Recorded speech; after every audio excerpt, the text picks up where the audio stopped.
ಒಕ್ಕಲಿಗರ ಬಗ್ಗೆ ಚರ್ಚೆ ಆಗ್ತಾ ಇದೆ, ಗುರುಪೀಠದ ಬಗ್ಗೆ, ಶ್ರೀಪೀಠದ ಬಗ್ಗೆ ಬಹಳ ಚರ್ಚೆ ಆಗ್ತಾ ಇದೆ.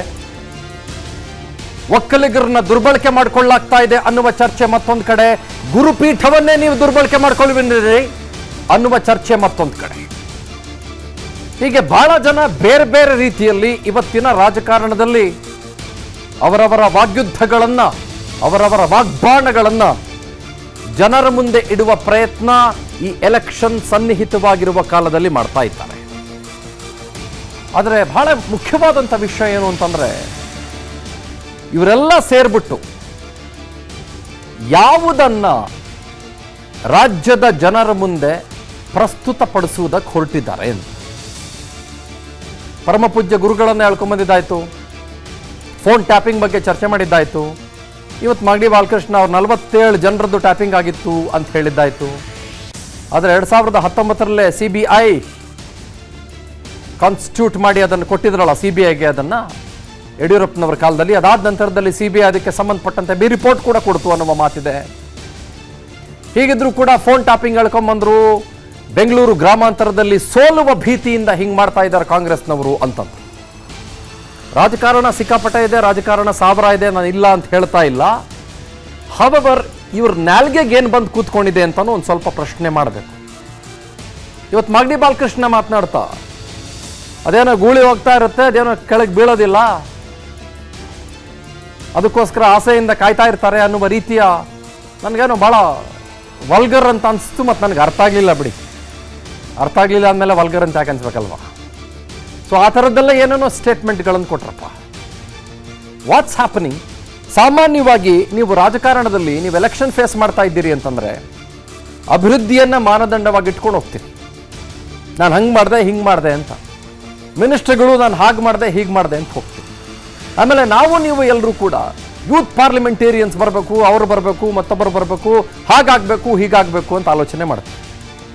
ಅವರೆಲ್ಲ ಬಂದರೆ ಭಾಳ ಚೆನ್ನಾಗಿರುತ್ತೆ, ಹಿಂಗಿರುತ್ತೆ, ಭಾಳ ಆದರ್ಶಮಯವಾದಂಥ ರಾಜಕಾರಣವಿರುತ್ತೆ ಅಂತ. ಆದರೆ ಅದು ಯಾವುದೂ ಇದ್ದಂಗೆ ಕಾಣಿಸ್ತಾ ಇಲ್ಲ. ಬರೀ ಬೈಕೊಂಡು ಕೂತ್ಕೊಂಡು, ತಿರ್ಕೊಂಡು, ತಿನ್ಕೊಂಡು ಕೂತ್ಕೊಳ್ಳೋದಾಗಿದೆ ಎಲ್ಲ ರಾಜಕಾರಣಿಗಳಿಗೆ. ಇದರ ಹಿಂದೆ ಉದ್ದೇಶ ನನಗೆ ಗೊತ್ತಿಲ್ಲ, ಐ ಆಮ್ ನಾಟ್ ಶ್ಯೂರ್. ಅದು ಅವರವ್ರ ಬೆಳೆ ಬೇಯಿಸ್ಕೊಳ್ಳೋದೇ ಇರುತ್ತೆ ಎಲ್ಲ ಪಾರ್ಟಿಗಳದ್ದೂ. ಆದರೂ ಈ ಹಂತಕ್ಕೆ ಇಳಿದ್ಬಿಟ್ರಲ್ಲ ಅನ್ನೋದು ಭಾಳ ಬೇಜಾರು. ನೀನು ಸರಿಗಿಲ್ಲ ಕಣಯ್ಯ ಅಂತ, ಇನ್ನೊಬ್ಬ ಸರಿಗಿಲ್ಲ ಅಂತ ಇನ್ನೊಬ್ಬ. ಆಮೇಲೆ ನಾವು ಮೀಡಿಯಾ ಹೌಸಸ್ಗಳು ಇದನ್ನು ಭಾಳ ಎಂಜಾಯ್ ಮಾಡ್ತೀವ ಅಂತ, ಭಾಳ ವಿಪರ್ಯಾಸ ಅಂತ ನನಗೆ ಸುಮಾರು ಸಲ ಅನಿಸುತ್ತೆ. ಹಂಗನ್ಬಿಟ್ರು, ಬನ್ನಿರಿ ಹಾಕೋಣ ಒಂದು ಬ್ರೇಕಿಂಗ್ ನ್ಯೂಸು, ಢಮ ಢಮ ಅಂತ ಒಂದು ಸೌಂಡ್ ಕೊಟ್ಬಿಟ್ಟು ಮ್ಯೂಸಿಕ್ ಹಾಕೋಣ, ಬನ್ನಿರಿ ಇದಕ್ಕೊಂದು ಹೆಡ್ಲೈನ್ಸ್ ಹಾಕೋಣ, ಈಗೆಲ್ಲ ನಮಗೂ ಬಂದುಬಿಡುತ್ತೆ. ಬಟ್ ಯಾವುದು ಎಂಟರ್ಟೈನ್ ಮಾಡಬಾರ್ದ ವಿಷಯ. ಆದರೂ ಯಾಕೆ ಇವರೆಲ್ಲ ಹಿಂಗಾದ್ರು I am not sure, but we will make it sure ಇವ್ರು ಯಾಕೆ ಹಿಂಗಾದ್ರು ಅಂತ at the end of the debate. Before I proceed further, ಯಾರೆಲ್ಲ ಏನೇನು ಮಾತಾಡಿದ್ರು ಕೇಳಿಸ್ಕೊಳ್ಳಿ ಒಂದ್ಸಲ. ಇವರು ಅಲೋಕ್ನಾಥ್ ಕಮಿಷನರ್ ಆಗಿದ್ದಂಥ ಸಂದರ್ಭದಲ್ಲಿ ಕಮಿಷನರ್ ಕಚೇರಿನಲ್ಲೇ ಒಂದು ರೂಮನ್ನು ಅದಕ್ಕೋಸ್ಕರನೇ ಸ್ಪೆಷಲ್ ಆಗಿಟ್ಟು 47 ಜನಗಳ ಫೋನ್ ಕದ್ದಾಲಿಕೆಯನ್ನು ಮಾಡಿಸಿದ್ದಾರೆ. ಅದರಲ್ಲಿ ಪರಮಪೂಜ್ಯ ಸ್ವಾಮೀಜಿ ಅವ್ರದ್ದು ಕೂಡ ಅದರಲ್ಲಿ ಸೇರಿದೆ. ನಾನು ಒಂದು ಮಾತನ್ನು ಕುಮಾರಸ್ವಾಮಿ ಅವರು ಕೇಳಲಿಕ್ಕೆ ಇಚ್ಛಪಡ್ತೇನೆ. ನೀವು ಅದನ್ನು ಮಾಡಿಸ್ಲಿಲ್ಲ ಪರಮಪೂಜ್ಯ ಸ್ವಾಮೀಜಿ ಅವ್ರದ್ದು ಅಂತೇಳಿ ಕಾಲಭೈರವೇಶ್ವರನ ಮೇಲೆ ಆಣೆ ಇಟ್ಟು ಹೇಳಿ, ಖಂಡಿತ ನಾವು ಅದಕ್ಕೆ ಅವ್ರಿಗೆ ತಲೆ ಬಾಗ್ತೀವಿ. ಎಷ್ಟು ಜನ ಮಾಡಿಸವ್ರೆ, ಯಾರ ಕೈಲಿ ಮಾಡಿಸವ್ರೆ, ಯಾರ ಹತ್ರ ಮಾಡಿಸವ್ರೆ, ಎಲ್ಲ ವಿಚಾರನೂ ನಾನು ಬೇಕಾದ್ರೆ ಹೇಳ್ತೀನಿ. ಸಿದ್ದರಾಮಯ್ಯ ಅವ್ರ ಮೇಲೆ, ನನ್ನ ಮೇಲೆ, ಡಾಕ್ಟರ್ ಪರಮೇಶ್ವರ್ ಉಪಮುಖ್ಯಮಂತ್ರಿ ಇದ್ರು, ಅವ್ರ ಮೇಲೆ, ನಿರ್ಮಲಾನಂದ ಸ್ವಾಮೀಜಿ ಅವರು, ಈಗ ಅನೇಕರ ಮೇಲೆ ಟೆಲಿಫೋನ್ ಕದ್ದಾಲಿಕೆ ಆಗಿದೆ ಅಂತ ಒಂದು ಆರೋಪ ಇತ್ತು. ಅದನ್ನ ತನಿಖೆ ಆಗ್ತಾ ಇದೆ. ನನಗೆ ಯಾವುದು ಮಾಹಿತಿ ಇಲ್ಲ. ನನ್ನ ಪರಿಮಿತಿಯಲ್ಲಿ ನಾವ್ಯಾರಿಗೂ ಪರ್ಮಿಷನ್ ಕೊಟ್ಟಿಲ್ಲ ಟ್ಯಾಪ್ ಮಾಡೋದಕ್ಕೆ. ಅನಾಥರೈಸ್ಡ್ ಆಗಿ ಮಾಡಿದರೆ ಅದು ನನಗೆ ಗೊತ್ತಿಲ್ಲ. ಇಲ್ಲ, ನಾನು ಗೃಹ ಸಚಿವನಾಗಿ ಆ ಸಂದರ್ಭದಲ್ಲಿ ನನಗೆ ಯಾವುದೇ ಮಾಹಿತಿಗಳು ಇಲ್ಲ. ಇದೇ ಸ್ವಾಮೀಜಿಯವ್ರನ್ನ, ಇದೇ ನಿರ್ಮಲಾನಂದ ಸ್ವಾಮೀಜಿಯವ್ರನ್ನ ಫೋನ್ ಟ್ಯಾಪ್ ಯಾರು ಮಾಡಿಸಿದ್ದು ಗೊತ್ತಾ ನಿಮ್ಗೆ? ಯಾರ ಸರ್ಕಾರ ಅದರ ಗೊತ್ತಾವಲ್ಲಿ? ಜನತಾದಳ ಸರ್ಕಾರ ಅಲ್ವಾ? ಸೊ ಅವ್ರ ಸರ್ಕಾರ ಹಿಂಗೆ ಮಾಡಿಸ್ತು, ಇವ್ರ ಸರ್ಕಾರ ಹಿಂಗೆ ಮಾಡಿಸ್ತು. ನಮಗೇನು ಸಿಕ್ತು ಇದರ ನಡುವೆ? ಕಲ್ಲಂಗಡಿ ಹಣ್ಣು ಸಿಕ್ತಾ ಅಥವಾ ಏನಾದರೂ ಸಿಕ್ತಾ? ಸೌತೆಕಾಯಿ ಸಿಕ್ತಾ? ಏನು ಸಿಕ್ತು? ಅಥವಾ ಏನಾದರೂ ಮರಳು ಗಿರಳು ಕಲ್ಲು ಗಿಲ್ಲು ಏನಾದರೂ ಸಿಕ್ತಾ? ಅಥವಾ ಬದನೆಕಾಯಿ ಸಿಕ್ತಾ? ಹೌದು, ಯಾರ್ಯಾರೋ ಊರಲ್ಲಿರೋರೆಲ್ಲ ಏನೇನೋ ಮಾಡಿಸ್ಕೊಂಡ್ರು ರೀ, ರಾಜ್ಯದ ಜನಕ್ಕೆ ಏನ್ರಿ ಸಿಕ್ತು ಇದರಿಂದ? ಇವ್ರು ಯಾವ ಮಾನದಂಡ ಇಟ್ಕೊಂಡು ಮಾತಾಡ್ತಾರೆ ಇವರೆಲ್ಲರೂ? ಆಲ್ ದಿ ಪೊಲಿಟಿಕಲ್ ಪಾರ್ಟೀಸ್ನ ಮಾತಾಡ್ತಾ ಇರೋದು. ಈ ಪ್ರಶ್ನೆ ಎತ್ತಿದವ್ರಿಗೂ ಪ್ರಶ್ನೆಗೆ ಉತ್ತರ ಕೊಟ್ಟಿದ್ದವ್ರಿಗೂ. ನಾನು ಇವತ್ತಿನ ಈ ವ್ಯೂ ಪಾಯಿಂಟ್ನ ನನ್ನದೇ ಆದಂಥ ಬೇರೆ ವ್ಯೂ ಪಾಯಿಂಟ್ನಲ್ಲಿ ತೊಗೊಂಡೋಗ್ತೀನಿ. ಇಲ್ಲಿರುವವರ ವ್ಯೂ ಪಾಯಿಂಟ್ ಏನೂ ಗೊತ್ತಿಲ್ಲ, ಇಲ್ಲಿರುವ ರಾಜಕೀಯ ನಾಯಕರದ್ದು. ಲೆಟ್ಸ್ ಬಿಗಿನ್ ದಿ ಶೋ ನಾವು. ನನ್ನೊಟ್ಟಿಗೆ ಸಿದ್ದರಾಜ್ ಅವರು, ಖ್ಯಾತ ಹಿರಿಯ ಪತ್ರಕರ್ತರು, ನಟರಾಜ್ ಗೌಡರು, ಕಾಂಗ್ರೆಸ್ನ ವಕ್ತಾರರು, ಇಬ್ಬರಿಗೂ ಬಹಳ ಪ್ರೀತಿಯ ಸ್ವಾಗತ. ನಮಸ್ತೆ. ಹಾಗೆ ಅಶೋಕ್ ಗೌಡರು, ಮಹೇಶ್ ಗೌಡರು, ಮೈತ್ರಿ ಪಕ್ಷದವರಿದ್ದಾರೆ. ಟಿ ಕೆ ತ್ಯಾಗರಾಜ್ ಸರ್, ಪತ್ರಕರ್ತರು, ನನ್ನೊಟ್ಟಿಗೆ ಚರ್ಚೆಯಲ್ಲಿ ಇವತ್ತು ಜಾಯ್ನ್ ಆಗಿದ್ದಾರೆ. ಟಿ ಕೆ ತ್ಯಾಗರಾಜ್ ಸರ್, ನಿಮ್ಮಿಂದ ಶುರು ಮಾಡ್ತೇನೆ. What's happening in the state? ಏನಾಗ್ತಿದೆ ಅಂತ ತಮಗನ್ಸುತ್ತೆ? ನನಗೆ ನೀವು ಆರಂಭದಲ್ಲಿ ಒಂದು ಮಾತು ಹೇಳಿದ್ರಿ, ಒಲಗರ್ ಅಂತ ಅನ್ನಿಸ್ತು ಅಂತ. ಆ ಒಂದು ಪದ, ಅದರಲ್ಲಿ ಅನುಮಾನನೇ ಇಲ್ಲ. ಅದರಿಂದ ನಾನು ಯಾಕೆ ತಗೊಳ್ತಿದ್ದೀನಿ ಅಂದರೆ, ಈ ಡೆಮಾಕ್ರಸಿಯ ಚೆಂದ ಏನು ಅಂದರೆ, ಎಲ್ಲರೂ ಟೇಲರ್ ಮೇಡ್ ಹೀಗೇ ಇರಬೇಕು ಅನ್ನೋದಕ್ಕೆ ಆಗೋದೇ ಇಲ್ಲ. ಅಂಥವರು ಇರ್ತಾರೆ, ಚೆನ್ನಾಗಿ ಮಾತಾಡೋರು ಇರ್ತಾರೆ, ಚೆನ್ನಾಗಿ ಮಾತಾಡೋರು ಇರ್ತಾರೆ. ಅಂದರೆ ಅದನ್ನು ನಾನು ಸಮರ್ಥಿಸ್ಕೊಳ್ತಾ ಇಲ್ಲ, ಗೊತ್ತಾಯ್ತು. ಬಟ್ ಏನೂ ಮಾಡೋಕ್ಕಾಗಲ್ಲ. ಅದು ಆ ಸ್ಥಿತಿಲಿ ಇದ್ದೀವಿ ನಾವು. ಅದು ಡೆಮಾಕ್ರಸಿಯ ಅತಿರೇಕನೇ ಇದಕ್ಕೆ ಉದಾಹರಣೆ ಇದು ಅಂತ ನನಗನ್ನಿಸುತ್ತೆ. ಜೊತೆಗೆ ಈ ಟೆಲಿಫೋನ್ ಟ್ಯಾಪಿಂಗ್ ಸಡನ್ನಾಗಿ ಇದು ಏನೋ 2019 ಮತ್ತು 21 ಕೂಡ ಸುಮಲತಾ ಕೂಡ ಅದರ ಬಗ್ಗೆ ಹೇಳ್ಕೊಂಡಿದ್ರು, ನನ್ನ ಬಗ್ಗೆ ಮತ್ತು ನಿರ್ಮಲಾನಂದ ಅವರ ಬಗ್ಗೆನೂ ಕೂಡ ಟ್ಯಾಪಿಂಗ್ ಆಗಿತ್ತು ಅಂಥೇಳಿ CBI ಆಫೀಸರು ಒಬ್ಬರು ತೋರಿಸಿ ಹೇಳಿದ್ರು ಲಿಸ್ಟನ್ನು ಅಂತ ಡೆಲ್ಲಿನಲ್ಲಿ ಹೇಳಿದರು ಆಗ. ಇದು ಹೆಗ್ಡೆ ಕಾಲದಲ್ಲಿ ಫಸ್ಟು, ನಿಮಗೂ ನೆನಪಿರುವ ಹಾಗೆ ಹೆಗ್ಡೆ ಕಾಲದ ರಾಮಕೃಷ್ಣ ಹೆಗಡೆ ಅವರು ಟೆಲಿಫೋನ್ ಟ್ಯಾಪಿಂಗ್ ಆರೋಪ ಬಂತು. ಅವಾಗ ಲ್ಯಾಂಡ್ಲೈನ್ ಟ್ಯಾಪಿಂಗ್, ಆಗ ಲ್ಯಾಂಡ್ಲೈನು ಇದ್ದಿದ್ದು ಅಷ್ಟೊಂದು ಈ ಪ್ರಮಾಣದಲ್ಲಿ ಮೊಬೈಲ್ ಇರುವಷ್ಟು ಇರಲಿಲ್ಲ ಬಿಡಿ ಅದು. ಆಯಿತಾ, ಹಂಗೆ ಆಗೋಗಿತ್ತು. ಆಮೇಲೆ ರಿಸೈನ್ ಮಾಡಿದ್ರು, ಎಲ್ಲ ಆದರು. ಬಟ್ ಅವತ್ತಿಗೂ ಇವತ್ತಿಗೂ ಹೋಲಿಕೆನೇ ಇಲ್ಲ. ಇವತ್ತಿನ ಪೊಲಿಟಿಕಲ್ ಪ್ರಾತಿನಿಧ್ಯ ಇದೆಯಲ್ಲ, ರಾಜಕೀಯ ಪ್ರಾತಿನಿಧ್ಯ, ಬರೀ ಧನಬಲ, ಜಾತಿ ಬಲ ಬಿಡಿ ಮೊದಲಿಂದಲೂ ಇದೆ. 1947 ಇವತ್ತು ನಾವು ನೋಡ್ತಾ ಇದ್ದೀವಿ. ಇದು ಅತಿರೇಕ. ಒಳ್ಳೆಯವರು ಆಯ್ಕೆ ಆಗೋದಕ್ಕಿಂತ ಎಲ್ಲ ಹಣ ಇರೋರು ಮತ್ತು ಯಾವ ಥರ ಬಾಲಕೃಷ್ಣ ಥರದವರೇ ಆಯ್ಕೆಯಾಗಿ ಬರ್ತಾರೆ. ಈಗ ಯಾಕೆ ಇದು ತೆಗೆದುಕೊಂಡ್ರು? ಹಾಗಾದರೆ ಮೊದಲೇ ಯಾಕೆ ಇವರು ಇದನ್ನು ಪ್ರಸ್ತಾಪ ಮಾಡಿರಲಿಲ್ಲ? ಒಂದು ರೀತಿಯಲ್ಲಿ ಕಾಂಗ್ರೆಸ್ನವ್ರಿಗೂ ಇದನ್ನ ಡೈವರ್ಟ್ ಮಾಡಬೇಕು ಅನ್ನೋ ಇಂಟೆನ್ಷನ್ ಇದ್ದಿರಲಿಕ್ಕೂ ಸಾಕು, ಇಲ್ಲಿದ್ರೆ ಅದನ್ನು ಮಾತಾಡೋ ಅಗತ್ಯ ಇರಲಿಲ್ಲ. ಆದರೆ ನಿರ್ಮಲಾನಂದರದೇ ಯಾಕೆ ಮಾಡಿದ್ರು? ಒಂದು ವೇಳೆ ಮಾಡಿದರೂ ಕೂಡ ಅವ್ರಿಗೆ ಅಂಥ ಪ್ರಾಮಿನೆನ್ಸ್ ಕೊಡುವಂಥ ಅಗತ್ಯ ಏನಿದೆ ಅಲ್ವಾ? ಮಠಗಳನ್ನು ಇವರು ಹೋಗಿ ಕಾಲಿಗೆ ಬಿದ್ದರು. ಈಗ ಕಳೆದ 1 ವಾರ 15 ದಿನ ನೋಡ್ತಾ ಇದ್ದೀವಿ ನಾವು. ಇವರೊಂದು 15 ಜನ ಹೋದರು, BJP ಅವರು, ಆಮೇಲೆ ಕಾಂಗ್ರೆಸ್ನವರು ಹೋದರು. ಅವ್ರಿಗೆ ಯಾಕೆ ಕಾಲಿಗೆ ಬೀಳಬೇಕು, ನಮಸ್ಕಾರ ಹಾಕ್ಬೇಕು? ಅವ್ರು ಹೇಳಿದ ತಕ್ಷಣ ಒಕ್ಕರಿಗರೆಲ್ಲ ಓಟ್ ಹಾಕ್ಬಿಡ್ತಾರ? ಅಥವಾ ತುಮಕೂರಿನ ಅಲ್ಲಿನ ಮಠಕ್ಕೆ ಹೋದ ತಕ್ಷಣ ಲಿಂಗಾಯತರೆಲ್ಲ ಓಟ್ ಹಾಕ್ಬಿಡ್ತಾರ? ಓಟ್ ಹಾಕೋರು ಅವ್ರಿಗೆ ಬೇಕಾದವ್ರಿಗೆ ಹಾಕ್ತಾರೆ. ಬಟ್ ಇದು ಒಂದು ಪ್ರದರ್ಶನ ಮತ್ತು ನಾಟಕ. ಅನಗತ್ಯವಾಗಿ ಈ ಮಠಾಧಿಪತಿಗಳಿಗೆ ಇಂಪಾರ್ಟೆನ್ಸ್ ಕೊಡ್ತಾ ಇರೋದು ಅಂತ ನನಗನ್ನಿಸ್ತದೆ. ಅದು ಅಪರಾಧ ನನ್ನ ಪ್ರಕಾರ. ಅವ್ರನ್ನ ಯಾಕೆ ಹೇಳಿಬೇಕು? ಅವರು ಇದರಲ್ಲಿ ತಲೆ ಹಾಕಬಾರ್ದು. ಇವರು ಕೂಡ ರಾಜಕೀಯ ಪ್ರತಿನಿಧಿಗಳು ಜನರಿಗೆ ತಲೆ ಬಾಗಬೇಕೇ ಹೊರತು ಮಠಾಧಿಪತಿಗಳಿಗೆ ಅಲ್ಲ. ಆ ಟೆಲಿಫೋನ್ ಟ್ಯಾಪಿಂಗ್ ಮಾಡಿದ್ರೆ ಅದು ಇನ್ನೊಂದು ಥರ ಅಪರಾಧ. ಅದು ನೀವು ಕಳ್ಳಗಿವಿ ಅಂತ ಹೇಳಿದಿರಲ್ಲ, ಎಲ್ಲರ ಬಗ್ಗೆನೂ ಮಾಡಿರ್ತಾರೆ. ಒಂದು ಕಾಲದಲ್ಲಿ ಜರ್ನಲಿಸ್ಟ್ 15-20 ಜರ್ನಲಿಸ್ಟ್ ಮೇಲೆ ಆಗಿತ್ತಲ್ಲ, ಯಾರ್ಯಾರು ಇಂಪಾರ್ಟೆಂಟ್ ಎಲ್ಲ ನಮ್ಮದೆಲ್ಲ ಹೆಸರಿತ್ತು ಅದರಲ್ಲಿ. ಅಂದರೆ ಎಲ್ಲ ಅಪರಾಧನೇ, ಅದು ತಪ್ಪೇ, ಅದರಲ್ಲಿ ಅನುಮಾನ ಇಲ್ಲ. ಬಟ್ ಇವರಿಗೆ ಇಷ್ಟೊಂದು ಪ್ರಾಮುಖ್ಯ ಕೊಡೋದು ನನಗೆ ಸರಿಯಲ್ಲ ಅಂತ ಅನ್ನಿಸ್ತಾ. ರೈಟ್. ನಟರಾಜ್ ಗೌಡ್ರೆ, ಯಾಕೆ ಗುರುಗಳನ್ನ ಈ ಜಾಗಕ್ಕೆ ತಾವು ಈ ಸಂದರ್ಭದಲ್ಲಿ 2024 ಚುನಾವಣೆ ಇರುವಾಗ ಹೇಳ್ಕೊಂಬಂದ್ರಿ? ಇದು 2018-19 ಕೇಸು, 5-6 ವರ್ಷ ಕಳೆದು ಹೋಯ್ತು. ಏನಿದು ವಿಷಯ? ಯಾಕೆ ಕಾಂಗ್ರೆಸ್ ಮಾಡ್ತಾ ಇದೆ? ಇಲ್ಲ ಕಾಂಗ್ರೆಸ್ ವಿಷಯ ಅಲ್ಲ. BJP ಯಾವಾಗಲೂ ಒಕ್ಕಲಿಗರ ಸ್ವಾಮೀಜಿಗಳಿಗೆ ಅವಮಾನ ಮಾಡಿಕೊಂಡೇ ಬರ್ತಾ ಇದೆ. ಅದು ಯಾವಾಗಲೂ ಕಾಣ್ತಾ ಇದೆ. ಎಸ್ಪೆಷಲಿ ಅವರಲ್ಲದೆ ಕುಮಾರಸ್ವಾಮಿಯವರು ಕೂಡ ನಿರ್ಮಲಾನಂದ ಸ್ವಾಮೀಜಿಗಳಿಗೆ ಯಾವತ್ತೂ ಗೌರವ ಕೊಟ್ಟದ್ದಾಗಲಿ, ಆ ಮಠಕ್ಕೆ ಗೌರವಪೂರ್ವಕ ನಡ್ಕೊಂಡಿದ್ದಾಗಲಿ ಇಲ್ಲ. ಕುಮಾರಸ್ವಾಮಿಯವರು ಮೊನ್ನೆ ದೇವೇಗೌಡರು ಕೂಡ ಒಂದು ಹಂತ ಬಂದಾಗ ಅವರು ಪರ್ಯಾಯ ಮಠವನ್ನು ಶುರು ಮಾಡಿಸಿದ್ರು, ಅದು ಬೇರೆ ವಿಷಯ. ಯಾರು ಸರ್ಕಾರವನ್ನು ಬೀಳಿಸಿದ್ರು, ಆಪರೇಷನ್ ಕಮಲ ಮಾಡಿ ಕುಮಾರಸ್ವಾಮಿಯವರು ಸರ್ಕಾರವನ್ನು ಬೀಳಿಸಿದ್ರು, ಅವರೇ ಸರಿ, ಮಿಕ್ಕಿದವರು ತಪ್ಪು. ಮಾನ್ಯ DK ಶಿವಕುಮಾರ್ ಅವರು ಬಾಂಬೆನಲ್ಲಿ ರಸ್ತೆಯಲ್ಲಿ ನಿಂತು ಮಳೆ, ಗಾಳಿ, ಚಳಿ, ಬಿಸಿಲು ನೋಡ್ದಲ್ಲೇ ಈ ಸರ್ಕಾರವನ್ನು ಉಳಿಸ್ಲಿಕ್ಕೋಸ್ಕರ ಎಂಥ ಹೋರಾಟವನ್ನು ಮಾಡಿದ್ರು. ಅದನ್ನು ಬಿಟ್ಟು ಇವರು ಕೇವಲ ಮಾನ್ಯ DK ಶಿವಕುಮಾರ್ ಅವ್ರ ಮೇಲೆ BJP ಏನು ಸಂಚು ಮಾಡ್ತಾ ಇದೆ, ಅವರು ಜೈಲ್ಗೆ ಹಾಕ್ಸೋದ್ರಿಂದ ಹಿಡಿದು CBI, ED, IT ಎಲ್ಲ ಉಪಯೋಗಿಸ್ಕೊಂಡು ಅದಕ್ಕೆ ಪೂರಕವಾಗಿ ಇವರು ಕೂಡ ಕೆಲಸ ಮಾಡ್ತಾ ಇದ್ದಾರೆ. ಆದರೆ ಕುಮಾರಸ್ವಾಮಿಯವರು ಮಾಡಿದಂತಹ ತಪ್ಪನ್ನು ಯಾರು ಎತ್ತಿಡಿದ್ದು? ಮಾನ್ಯ ಯಡಿಯೂರಪ್ಪನವರು, ನೀವು ಫೋನ್ ಟ್ಯಾಪಿಂಗ್ ಮಾಡಿದ್ದೀರಿ ಅಂತ. ಅಂತ ಫೋನ್ ಟ್ಯಾಪಿಂಗ್ ಮಾಡಿರೋ ಆರೋಪವನ್ನು ಒತ್ತಿರ್ತಕ್ಕಂತಹ ಕುಮಾರಸ್ವಾಮಿಯವರು ಯಾರು ತಮ್ಮ ಸರ್ಕಾರವನ್ನ ಬೀಳಿಸಿದ್ರು ಅವರ ಜೊತೆ ಆ ಮಠಕ್ಕೆ ಹೋದ್ರೆ ಅದು ಒಂದು ಹಾಸ್ಯಾಸ್ಪದ ಅಲ್ಲದಲ್ಲೇ ಅದ್ರ ಬಗ್ಗೆ ಟೀಕೆ ಮಾಡೋದಲ್ಲದೆ ಇನ್ನೇನು ಮಾಡ್ತಾರೆ, ಅದು ಟೀಕೆನೇ.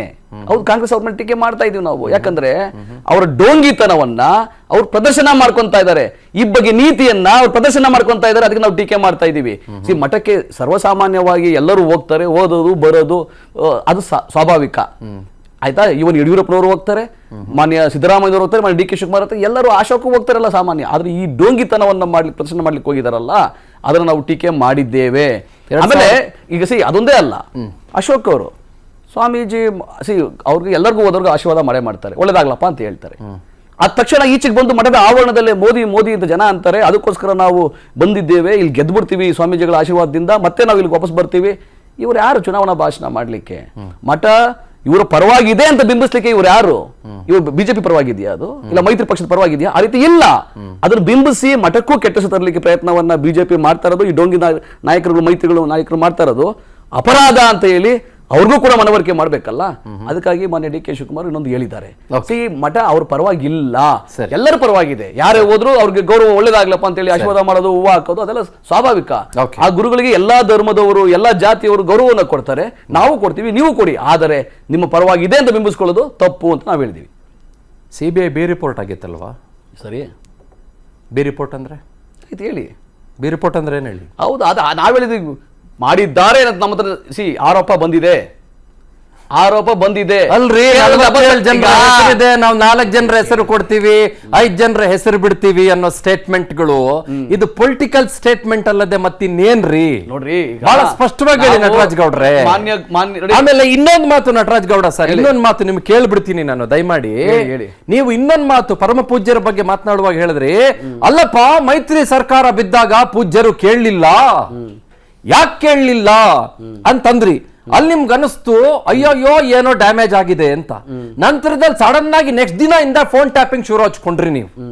ಅವಾಗ ಫೋನ್ ಟ್ಯಾಪಿಂಗ್ ಶುರು ಮಾಡ್ಕೊಂಡಿರ್ಲಿಲ್ಲ ನೀವು. ನೀವ್ ಏನ್ ಮಾತಾಡಿದ್ರಿ? ನೀವೇ ಮಾತಾಡಿದ್ದು, ನಿಮ್ಮ ಪಾರ್ಟಿಯವರೇ ಮಾತನಾಡಿದ್ದು, ನಿಮ್ಮ ಉಪಮುಖ್ಯಮಂತ್ರಿಗಳೇ ಮಾನ್ಯ ಉಪಮುಖ್ಯಮಂತ್ರಿಗಳೇ ಮಾತನಾಡಿದ್ದು ಏನು ಅಂತಂದ್ರೆ, ಈ ಮೈತ್ರಿ ಸರ್ಕಾರ ಬಿದ್ದಾಗ ಪರಮ ಪೂಜ್ಯರು ಯಾಕೆ ಕೇಳಲಿಲ್ಲ ಅಂತಂದ್ರು. So there you probably sensed that some damage has been done. ನೋಡಿ, ಯಾವ damage and later you wanted to correct your damage ಯಾರಿಗೂ ಆಗಿಲ್ಲ. ಅವಾಗ ಫೋನ್ ಟ್ಯಾಪಿಂಗ್ ತಗೊಂಬಂದ್ರಿ, 6 ವರ್ಷದಿಂದ ಸತ್ ಬಿದ್ದೋಗಿರೋ ಪ್ರಕರಣ ತಗೊಂಬಂದ್ರಿ. ಈಗ ಅಭಿವೃದ್ಧಿ ಬಗ್ಗೆ ಚರ್ಚೆ ಆಗ್ಲಿಲ್ಲ, ಬೇರೆ ಚರ್ಚೆ ತಾತ್ವಿಕತೆ ಚರ್ಚೆ ಆಗ್ಲಿಲ್ಲ, ತಾತ್ವಿಕತೆ ಚರ್ಚೆ ಆಗ್ಲಿಲ್ಲ, ಜನರ ಮುಂದೆ ಏನ್ ತಗೊಂಡು ವೋಟ್ ಕೇಳಬೇಕು ಅನ್ನೋದು ಚರ್ಚೆ ಆಗ್ಲಿಲ್ಲ, ಜನರ ಮುಂದೆ ಯಾಕೆ ವೋಟ್ ಹಾಕಬೇಕು ಅನ್ನೋದ್ರ ಬಗ್ಗೆ ಚರ್ಚೆ ಆಗ್ಲಿಲ್ಲ. 15 ದಿನ ಇದೆ, ಫೋನ್ ಟ್ಯಾಪಿಂಗ್ ತಗೊಂಬಂದ್ರಿ. ಒಪಿನಿಯನ್ ಹೌದ್ರಿ, ನನ್ನ ಮತದಾರನ ಒಪಿನಿಯನ್ ಇದು. As an anchor, ನಿಮ್ಮ opinion. As a citizen of as this an anchor, nation, you are here. as As an anchor, citizen, as an anchor, as a citizen, as an anchor, you are here. Citizen. As a spokesperson, I am here. ನಾನು citizen ಆಗ್ಬಾರ್ದೇನ್ರಿ? Correct, ಕೇಳಿಸ್ಕೊಳ್ಳಿ. Citizen anchor ಆಗ್ಬಾರ್ದಾ? anchor citizen ಆಗ್ಬಾರ್ದಾ? ಎಲ್ಲಾನು ನೀವೇ spokesperson citizen ಆಗ್ಬಾರ್ದಾ? ಎಲ್ಲ opinion spokesperson ಆಗ್ಬಾರ್ದಾ? ಎಲ್ಲ opinion ಒಬ್ಬರೇ ಹಾಕಲ್ಲ. ಎಲ್ಲ opinion as an anchor ಅಂದ್ಕೊಂಡು whatever may be I am. Chandan ಅವರೇ, ಎಲ್ಲ opinion ಒಬ್ಬರೇ ಹೇಳಕ್ಕಾಗೋದಿಲ್ಲ. opinion ಕೇಳಿಸ್ಕೊಳ್ಳಿ. ಯಾವಾಗ ಬಿಜೆಪಿ ಜೆಡಿಎಸ್ ಸೋಲಿನ ಭೀತಿ ಕಣ್ಣು ಮುಂದೆ ಕಾಣ್ತಾ ಇದೆ, ಸೋಲು ಗೋಡೆ ಬರಹ ತರ ಕಾಣ್ತಾ ಇದೆ, ಅವಾಗ ಭಯಭೀತರಾಗಿ ಹೋಗಿರೋದು. ಕುಮಾರಸ್ವಾಮಿ ಅವರು ಯಾವತ್ತೂ ಕೂಡ ನಿರ್ಮಲಾನಂದ ಶ್ರೀಗಳಿಗೆ ಗೌರವ ಕೊಟ್ಟಿರಲಿಲ್ಲ. ಅದು ಸ್ಪಷ್ಟವಾಗಿ ಹೇಳ್ತೀನಿ. ಎಲ್ಲ ಸಮುದಾಯದವರು ಗೌರವ ಕೊಡ್ತಾರೆ, ಎಲ್ಲ ಜಾತಿಯವರು ಕೊಡ್ತಾರೆ. ಪೂಜ್ಯರು ಹೇಳಿದ್ದಾರೆ, ತ್ರಿವಿಧ ದಾಸೋಹಕ್ಕೆ ಹೆಸರಾಗಿದೆ, ಅಕ್ಷರಕ್ಕೆ ಅನ್ನಕ್ಕೆ ಹೆಸರಾಗಿದೆ. ಆಯ್ತಾ? ಪರಮ ಪೂಜ್ಯರೇ ಇವತ್ತು ಸ್ಪಷ್ಟವಾಗಿ ಸಂದೇಶ ರವಾನೆ ಮಾಡಿದ್ದಾರೆ. ಮಠವನ್ನ ತರಬೇಡಿ ನಿಮ್ಮ ಹೊಲಸು ರಾಜಕೀಯಕ್ಕೆ. ಕರೆಕ್ಟ್, ಹೇಳಿದ್ದಾರೆ. ಯಾವ ಊರಿಗೌಡ ನಂಜೇಗೌಡ ಫುಲ್ ಸ್ಟಾಪ್ ಕೂಡ ಅವರೇ ಆಗಿತ್ತು. ಬಿಜೆಪಿಯ ಕಪಟತನವನ್ನ ಅವತ್ತು ಸ್ಟಾಪ್ ಮಾಡಿದವರು. ನಟರಾಜ್ ಗೌಡ್ರಿಗೆ ನಾನು ಒಂದು ರಿಕ್ವೆಸ್ಟ್, ನಾನು ನೀವು ಮಾತಾಡ್ಬೇಕಾದ್ರೆ ಮಾತಾಡಿಲ್ಲ, ದಯವಿಟ್ಟು ಮಾತಾಡೋಕ್ಕೆ ಮಧ್ಯದಲ್ಲಿ ಮಾತಾಡಬೇಡಿ ಆಯ್ತಾ? ಇದೊಂದು ರಿಕ್ವೆಸ್ಟ್ ಮಾಡ್ತಾ ಹೇಳ್ತಿದ್ದೀನಿ. ನೋಡಿ, ಕಾಂಗ್ರೆಸ್ನವ್ರಿಗೆ ಒಕ್ಕಲಿಗರ ಹಿಸ್ಟ್ರಿನಲ್ಲಿ ಕಾಂಗ್ರೆಸ್ ಅವರು ಯಾವತ್ತೂ ಒಕ್ಕಲಿಗರಿಗೆ ದ್ರೋಹ ಬಗೆಸ್ಕೊಂಡು ಬಂದಿದ್ದಾರೆ. ನೋಡಿ, ಹಿಸ್ಟಾರಿಕಲ್ ಫ್ಯಾಕ್ಟ್ ಏನು ಅಂದರೆ, ಕೆಂಗಲ್ ಹನುಮಂತಯ್ಯನವರು ಮತ್ತು ಉಚ್ಚಮಾಸ್ತಿಗೌಡರು ಓಪನ್ ಆಗಿ ಹೇಳ್ಕೊಂಡಿರ್ತಕ್ಕಂಥ ಸ್ಟೇಟ್ಮೆಂಟ್ಸ್ ಇವೆ. ಯಾವ ರೀತಿ ಕೆಂಗಲ್ ಹನುಮಂತಯ್ಯನವರು ಕೇವಲ ಒಕ್ಕಲಿಗ ಅಂತ ಹೇಳಿ ಇಂದಿರಾ ಗಾಂಧಿ ಅವರನ್ನು ಟಾರ್ಗೆಟ್ ಮಾಡ್ತಾರೆ, ಉಚ್ಚಮಾಸ್ತಿಗೌಡರು ಒಕ್ಕಲಿಗರು ಅಂತ ಹೇಳಿ ರಾಜೀವ್ ಗಾಂಧಿ ಅವರನ್ನು ಟಾರ್ಗೆಟ್ ಮಾಡ್ತಾರೆ. ಅದರ ಮಧ್ಯದಲ್ಲಿ ಅನೇಕ ಒಕ್ಕಲಿಗ ನಾಯಕರುಗಳಿಗೆ ಟಾರ್ಗೆಟ್ ಆಗಿರತಕ್ಕಂಥದ್ದನ್ನು ಎನ್ ಮೂರ್ತಿಯವರು ವಿಶ್ಲೇಷಣೆ ಮಾಡಿ ಅವರ ಡಿ ಕೆ ಶಿವಕುಮಾರ್ ಅವ್ರ ಗುರುಗಳು ತುಂಬ ವಿಶ್ಲೇಷಣೆ ಮಾಡಿ ಹೇಳಿದ್ದಾರೆ. ಈ 3 ಪಾಯಿಂಟ್ ಜೊತೆಗೆ ಇವತ್ತು ಡಿ ಕೆ ಶಿವಕುಮಾರ್ ಅವರು ಪಕ್ಷ ಕಟ್ಟಿ ಪಕ್ಷನ ಅಧಿಕಾರಕ್ಕೆ ತಂದಾಗ ಒಕ್ಕಲಿಗರಿಗೆ ಮುಖ್ಯಮಂತ್ರಿ ಮಾಡ್ತೀನಿ ಅಂತ ಹೇಳಿ ಒಕ್ಕಲಿಗರ ಹತ್ರ ಎಲ್ಲ ಮತ ಹಾಕ್ಸ್ಕೊಂಡು, ಆದರೆ ಒಕ್ಕಲಿಗರನ್ನ ಮುಖ್ಯಮಂತ್ರಿ ಮಾಡದೆ ಸಿದ್ದರಾಮಯ್ಯನವರು ತನಗೇ ಬೇಕು ಅಧಿಕಾರ ಅಂತ ಹೇಳಿ ಅದನ್ನು ಕಬಳಿಸ್ತಕ್ಕಂಥ ಕೆಲಸನ ಒಕ್ಕಲಿಗರಿಗೆ ಮಾಡಿದಂತಹ ಒಂದು ಪಾಯಿಂಟ್. ಇನ್ನೊಂದು ಪ್ರಮುಖ ಅಂತಂದ್ರೆ, ಇಲ್ಲ ಒಂದು ನಿಮಿಷ ಚಂದನ್ಜಿ, ನಾನು ಮುಗಿಸ್ಬಿಡ್ತೀನಿ. ನೋಡಿ ಇದೆಲ್ಲ ಒಕ್ಕಲಿಗರ ನಾಯಕರುಗಳಿಗೆ ಮಾಡಿದಂಥ ಅವಮಾನ. ಆದರೆ ಇದೇ ಒಕ್ಕಲಿಗರ ನಾಯಕರಿಗೆ ಯಾರು ಶಾಂತಿವನ ತೋಟದಲ್ಲಿ ಕುತ್ಕೊಂಡು ತಮ್ಮದೇ ಆದಂತಹ ಬೆಂಬಲಿಗರನ್ನ ಇನ್ನೊಂದು ಪಕ್ಷಕ್ಕೆ ಹೋಗಿ ನಂಗೆ LOP ಬೇಕು, ನಂಗೆ ಯಾವುದು ಗೌರ್ಮೆಂಟ್ ಸವಲತ್ತಿಲ್ಲ ಅಂತ ಕಳಿಸ್ತೋರು ಯಾರು?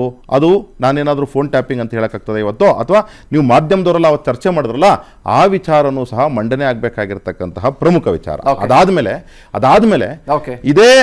ಇದೇ ಮಠಕ್ಕೆ ಈ ಕಾಂಗ್ರೆಸ್ನ ನಾಯಕರುಗಳು ಯಾರು ಮಾತಾಡ್ತಿದ್ದಾರೆ, ಈ ಚೆಲುವರಾಯ ಸ್ವಾಮಿ ಯಾವ ರೀತಿ ಕುಮಾರಸ್ವಾಮಿಗೆ ಬೆನ್ನಿಗೆ ಚೂರಿ ಹಾಕಿದ್ರು, ಯಾವ ರೀತಿ ST ಜಯರಾಮ್ ಕುಟುಂಬಕ್ಕೆ ಬೆನ್ನಿಗೆ ಚೂರಿ ಹಾಕಿದ್ರು, ಇದೆಲ್ಲ ಚರಿತ್ರೆ. ಬಾಲಕೃಷ್ಣ ಅಂತ ಮಾಗಡಿಯವರು ಏನು ಶಾಸಕರಿದ್ದಾರೆ, ಯಾಕೆ ಸ್ವಾಮಿ ನೀವು ಯಾವತ್ತು BJPಯಿಂದ ಬಿಟ್ಟೋದ್ರಿ, ಕುಮಾರಣ್ಣನಿಗೋಸ್ಕರ ಬಿಟ್ಟೋದ್ರಲ್ಲಪ್ಪ, ಕುಮಾರಣ್ಣ ನಿಮಗೆ ಎಲ್ಲ ಕೊಟ್ರಲ್ಲಪ್ಪ, ಆದರೂ ಸಹ ನೀವು ಯಾಕಪ್ಪ ಅವ್ರಿಗೆ ಬೆನ್ನಿಗೆ ಚೂರಿ ಹಾಕ್ತಕ್ಕಂಥ ಕೆಲಸ ಮಾಡಿದ್ರಿ? ಇವತ್ತು ಇದಕ್ಕೆಲ್ಲದಕ್ಕಿಂತ ಜಾಸ್ತಿ ಒಕ್ಕಲಿಗ ಕಮ್ಯುನಿಟಿ 1.5 ಕೋಟಿ ಇರ್ತಕ್ಕಂಥ ಕಮ್ಯುನಿಟಿನ ಕೇವಲ ನಿಮ್ಮ ಜಾತಿನ ಪ್ರಭಾವ ಜಾಸ್ತಿ ಮಾಡ್ಕೊಬೇಕು, ಬೇರೆ ಜಾತಿಗಳು ಕಡಿಮೆ ಮಾಡಬೇಕು ಅಂತ ಹೇಳಿ ಉಪಜಾತಿಗಳಲ್ಲಿ ವಿಂಗಡಿಸಿ ನನ್ನ ಜಾತಿನ ಯಾಕಪ್ಪ ನೀವು ನನ್ನ ಟಾರ್ಗೆಟ್ ಮಾಡ್ತಿದ್ದೀರಾ? ಒಂದು ನಿಮಿಷ ಚಂದನ್ಜಿ, ಇನ್ನೊಂದು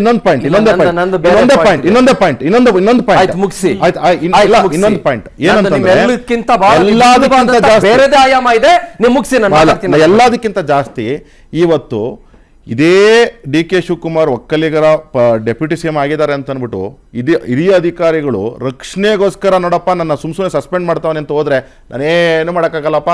ಆದರೆ ಏನಕ್ಕೆ ಅಂದರೆ ಇವರು ಕೇವಲ ಒಂದು ಜಾತಿಗೆ ಸಮುದಾಯ ಪಟ್ಟಿದ್ದಾರೆ ಅಂತ ಸಸ್ಪೆಂಡ್ ಮಾಡ್ತಿರತಕ್ಕಂಥ ಅನೇಕ ಉದಾಹರಣೆಗಳಿವೆ. ಅದಾದಮೇಲೆ ಉರಿಗೌಡರು ನಂಜೇಗೌಡರು ಇತಿಹಾಸ ಓದ್ಕೊಳ್ಳಿ ಸ್ವಾಮಿ.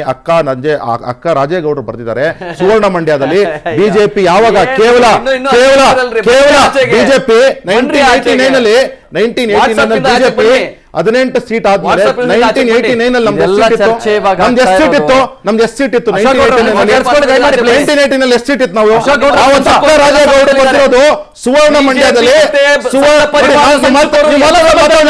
ನೀವು ಮಾತಾಡಲಿಲ್ಲ ಅಕ್ಕ ರಾಜೇಗೌಡರು ಬರ್ದಿರೋದು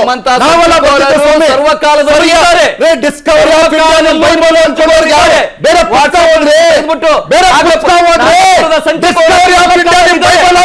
ನಮಗೆ ಅನೇಕ ಪುಸ್ತಕಗಳು ಬೈಬಲ್ ರೀ, ನಾವು ಗೀತ ನಂಬ್ತೇವ್ರಿ,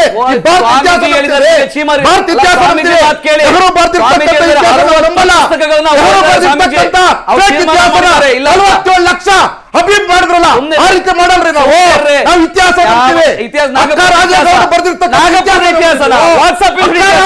ಅಕ್ಕ ರಾಜೇಗೌಡರು ಬರ್ದಿರ್ತಕ್ಕಂಥ ಇದೇ ಸುವರ್ಣ ಮಂಡ್ಯದಲ್ಲಿ ಇರ್ತಕ್ಕಂಥ